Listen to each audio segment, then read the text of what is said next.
Et avec nous en ligne, Monsieur l'ambassadeur Medhat El-Mellighi, ancien ministre adjoint des Affaires étrangères, qui va nous parler de ce sujet que le président Abdel a parlé, de la crise à Gaza et plus de détails avec Monsieur l'ambassadeur.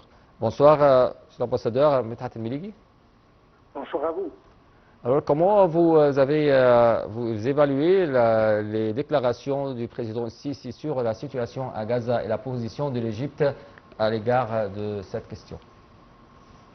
Alors, il faut dire que ces déclarations du président Sisi aujourd'hui sont vraiment trop fortes et sont en train de mettre exactement les points sur les i dans un moment très délicat après avoir parlé d'un envahissement complet de la bande de Gaza de la part de l'armée israélienne.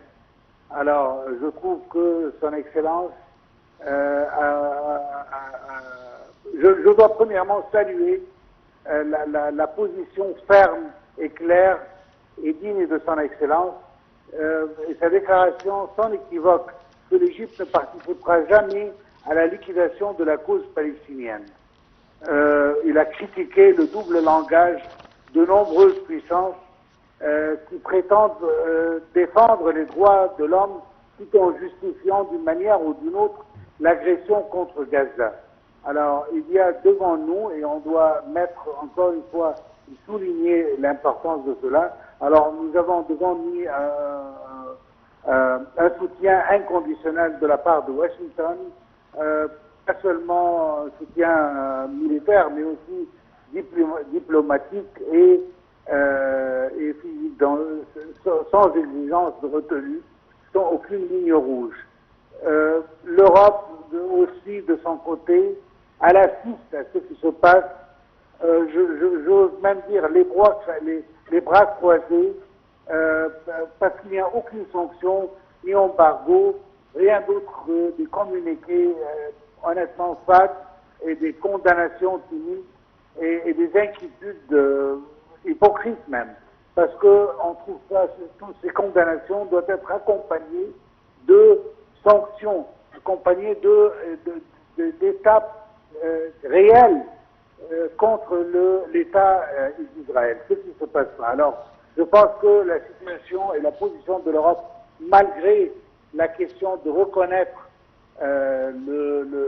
l'État palestinien par quelques pays reconnus par être des plus forts souteneurs d'Israël, mais cela ne suffit pas parce que tant qu'Israël ne sent pas les sanctions, cela ne va vraiment rien faire pour Israël. Alors je trouve qu'il était très important que le président ici aujourd'hui met les points sur les i pour clarifier exactement la position égyptienne, notamment qu'on est sur le bord de voir encore une escalation dans le scandale qui se passe devant nos yeux à Gaza et même en Cisjordanie.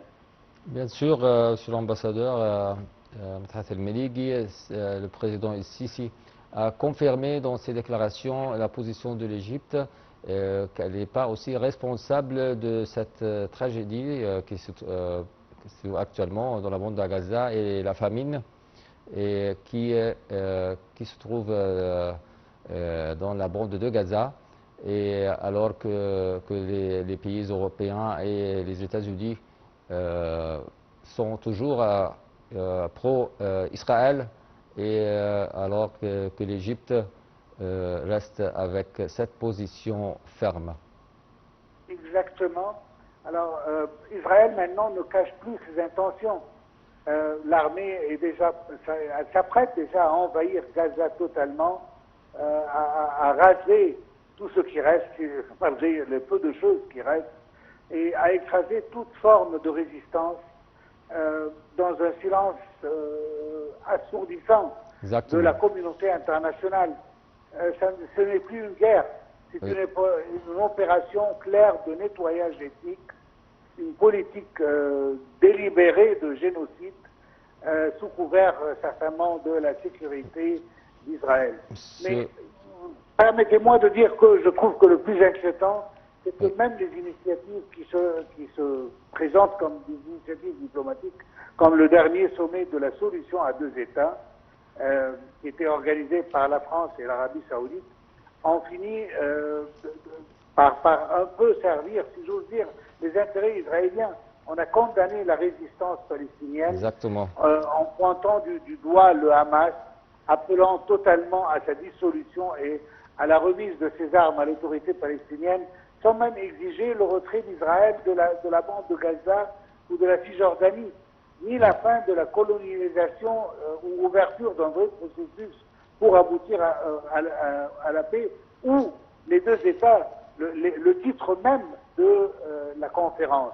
Monsieur l'ambassadeur Medhat El-Mellighi, merci bien pour tes explications. Vous étiez avec nous, ancien adjoint ministre des Affaires étrangères. Et on continue tout de suite avec le journal.